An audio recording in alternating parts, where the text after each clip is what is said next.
একই ছাদের তলায় 125 জোড়া নবদম্পতির শুভ পরিণয়। 125 জোড়া গণবিবাহ অনুষ্ঠিত হচ্ছে প্রত্যেক বছরের মতো এবছরও বর্ধমানের কঙ্কালেশ্বর কালী মন্দিরের মাঠে। প্রত্যেক বছরের মতো এবছরও বিধায়ক খোকন দাসের উদ্যোগে আয়োজন করা হলো গণবিবাহ।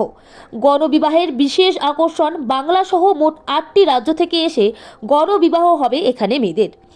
আজকে আপনারা জানেন যে প্রত্যেক বছরের মতো প্রায় 12 বছর ধরে ক্রমাগতভাবে মাননীয় বিধায়ক খোকন দাস মহাশয় তার নিজ উদ্যোগে বাংলার মাননীয় মুখ্যমন্ত্রী মমতা বন্দ্যোপাধ্যায়ের অনুপ্রেরণা এবং অভিষেক বন্দ্যোপাধ্যায়ের পথপ্রদর্শনে যে মানুষের সেবা, সেই মানুষের সেবাকে নিজের ধর্ম হিসাবে তিনি দীক্ষিত হয়েছে।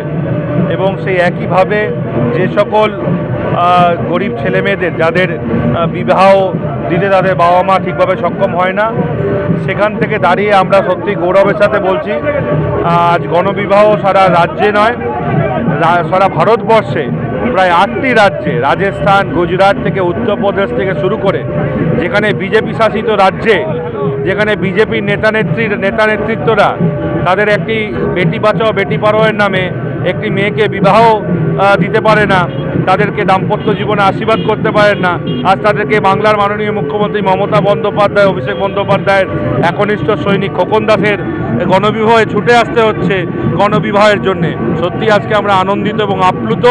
তাদেরকে আমরা স্বাগত জানাই এবং আগামী দিন বাংলা যে ভারতকে পথ দেখায় সেটা আবারও প্রমাণিত হচ্ছে আজ বর্ধমানের মাটিতে। কি কি দেওয়া হচ্ছে নতুন দম্পতি? দেখুন, দান সামগ্রী অনেক কিছু দেওয়া হচ্ছে, সেটা লিস্ট হয়তো আপনারা আংটি থেকে শুরু করে কানের থেকে শুরু করে সেলাই মেশিন, সাইকেল থেকে শুরু করে বিভিন্ন রকম সামগ্রী, 1 মাসের তাদের খাদ্য সামগ্রী থেকে শুরু করে সব কিছুই তাদেরকে দেওয়া হচ্ছে।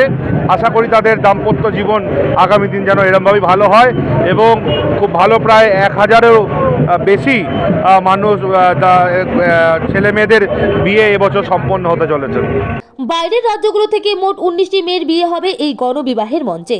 আজ রাজস্থান থেকে 2টো মেয়ের বিয়ে হবে, দিল্লি থেকে 2টো মেয়ে বিয়ে করছে, হরিয়ানা থেকে 1টি মেয়ে বিয়ে হবে, উত্তরপ্রদেশ থেকে 5টি মেয়ের বিয়ে হবে, বিহার থেকে 4টি মেয়ের বিয়ে হবে, ঝাড়খণ্ড থেকে 3 জন মেয়ের বিয়ে হবে এবং কর্ণাটক থেকে 1 জন মেয়ের বিয়ে হবে। এদিন শোভাযাত্রা করে বর্ধমান টাউন হল থেকে পাত্রদের নিয়ে যাওয়া হয় বিবাহ স্থানে। সমস্ত পাত্রপাত্রীদের জন্য থাকছে বিশেষ উপহার।